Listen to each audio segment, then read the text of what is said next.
નમસ્કાર મિત્રો, આપણે આ મંદિર વિશેની માહિતી લેવાનો પ્રયાસ કર્યો છે.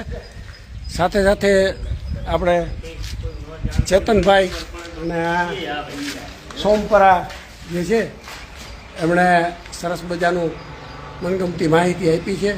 તો ચેતનભાઈ, આપણે સોમપરાભાઈ અને આપણે ચિરાગભાઈ, આજનો ભાઈ રૂપિયા તો બધાય ખર્ચી શકે, સમય ખર્ચવો ને જિંદગીનો એ મોટામાં મોટું ઓલું છે. એ પણ માતાજીએ તક આપી અને આપણા એ પગલાં થઈ શક્યા. તો નેક્સ્ટ વિડીયામાં મળીએ અને તમે સારું લાગે તો સૌને કહેજો. અને આમાં કામ કરતા હોય તો કામ કરે અને કહે તો તમે એક રૂબરૂ આવી ખાતરી કરો અને માતાજીના આ બધા ગોઠીઓને બસ આવું ને આવી ચડતી રહીએ. બોલો અન્નપૂર્ણા માત કી જય, બટા જોગણી માત કી જય, ગાત્રાળ માત કી જય, સનાતન ધર્મ કી જય, બજરંગબલી હનુમાન દાદાની જય. વધુ વિડીયો શેર કરજો અને બસ જય માતાજી બધાને.